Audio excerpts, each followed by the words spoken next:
This isn't it. This is a post HKonJ Moral March on Raleigh, HKonJ People's Assembly 10th anniversary. And even though it was the coldest on record, we were fired up.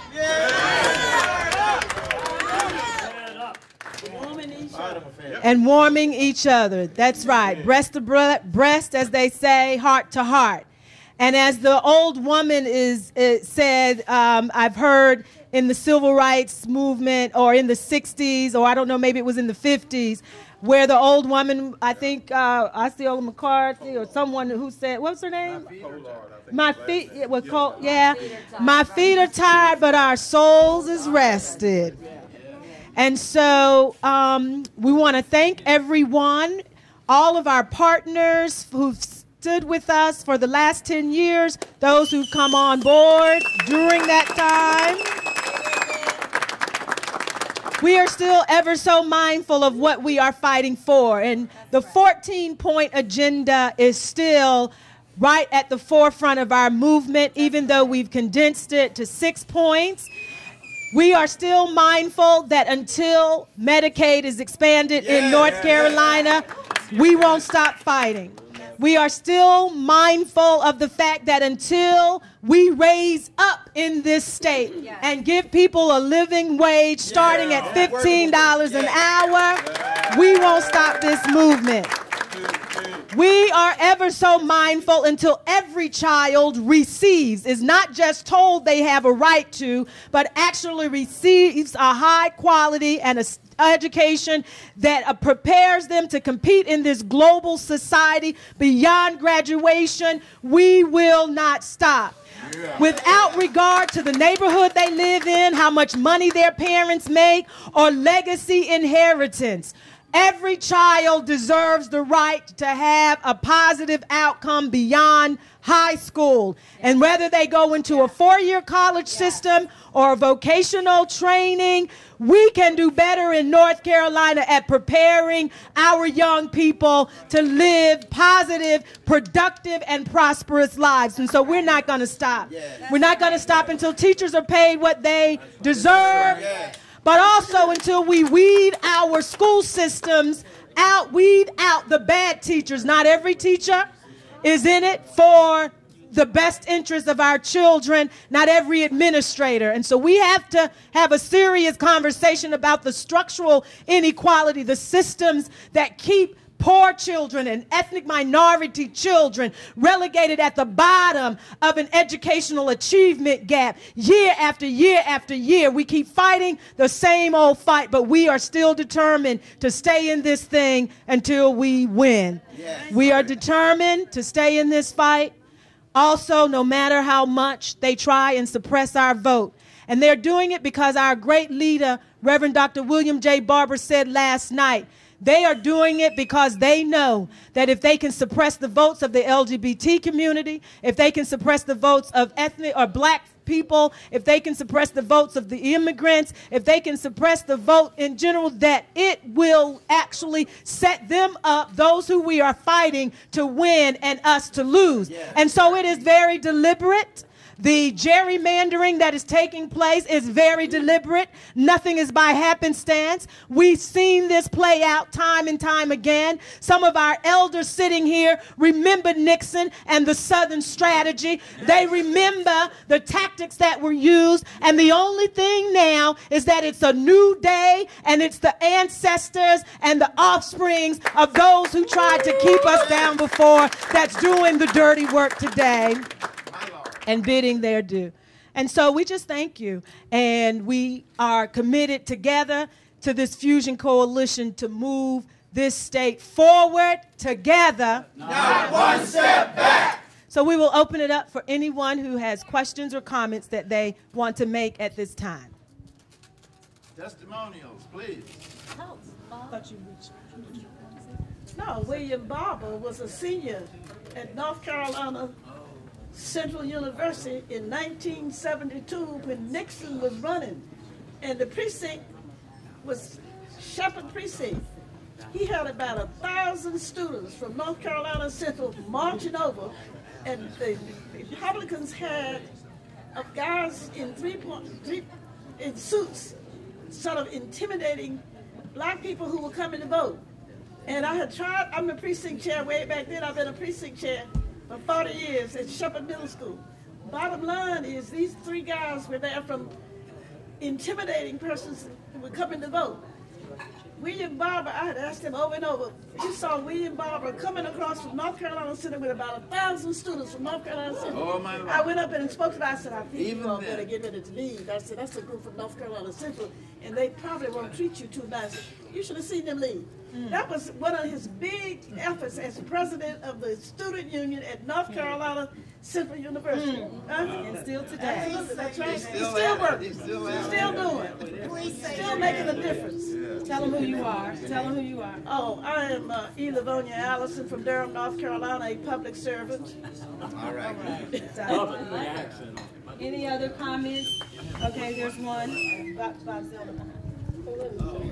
I have a very quick one because some of the Bob Zellner, SNCC, and NAACP, and some of the older people from SNCC that have participated now in 2 reconstructions, the second reconstruction and the third reconstruction, we're talking about this historic day.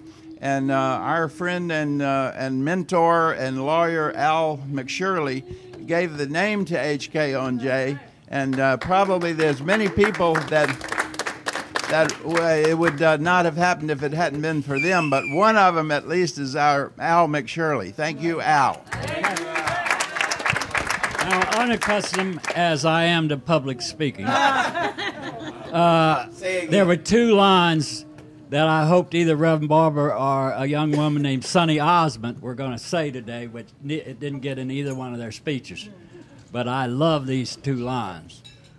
One is the question of raising teacher pay. Where do you get the money? That's what's always asked. Well, we had Miss Osmond had in hers, but I think it got cut at the last minute. That if Governor McCrory would stop giving so much money to his rich capitalist boys over in Charlotte to contract out prison maintenance, and that money would go to school teachers, that would probably pay for about 25 new school teachers. Absolutely. And the other one is if McCrory and Berger and Tim Moore and Tillis and them would stop passing unconstitutional laws, that we had, that the NAACP had to get lawyers out to prove they were unconstitutional, and because they don't trust Roy Cooper to defend the state, they are paying with our taxpayers' money now about half a billion dollars, well over, I'd say $10 million is probably their present bill now for 6 different lawsuits that they're paying for. That money itself would help pay for quite a few teachers. So we want to begin, and these are the kinds of things that are not put in our Roy Cooper and people like that are running. It's our job to come up and force them to begin dealing with these real issues. That's what our movement is for, to keep everybody honest. Reverend Jeffrey Benoit, the Clayton County National Action Network out of the city of Atlanta, coming here to stand with these people here in North Carolina, just to show that our coalition strength broads our districts, broads our counties, and broads our borders. We go as far as the problem is. Wherever the problem is, that's where our family is, and so we stand with them. And so we say to the people here in North Carolina, this is your revolution. Let's stand up. Let's stand strong. Let's stand bold. Let's stand toe-to-toe with them. We can win this.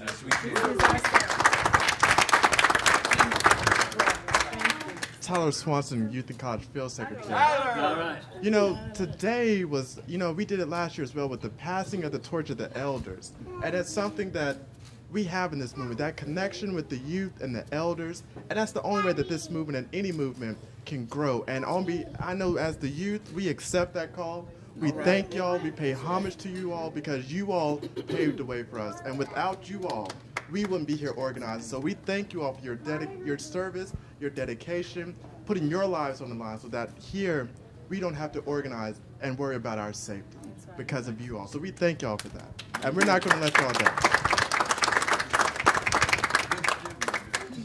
Yes. Anyone else? Tim Tyson has something to say. I'm Tim Tyson, and I'm a historian, and I think we're making history. Oh, yeah. And I'm very proud to be a part of this new fusion coalition. Oh, fantastic. And it's good that we have that historical understanding to know that we do have ancestors, deep, deep ancestors, people who have been trying in this place to make a world big enough for all God's children. And I'm just happy to be here. Where's your daddy at? Where's Dad? Sure. I want to thank our sisters in the South at the shooting that took place, and the world got ready to hear their hatred expressing their love, and it turned a wailing wall into a resurrection wall. All right. And it was a great moment, and it has blessed America and blessed us, I think. It's a reunion and a revolution every February. It's just amazing to be here, and just amazing to be in New York, just thinking about all the investment that has come from elders and some kind, not so elders, but old enough first, over the years for young people. And I just think about all these little lessons that I've gotten that I've even using just to try to cause a little heaven in my seminary now. We got a little movement there, but there's just so much wisdom that's come out of North Carolina. It's really shaking up the whole world. How different everybody looks, but how much you look like family together over there. It's really, I so appreciate this opportunity. Forward together! Not one step back! Forward together! Not one step back! Got it.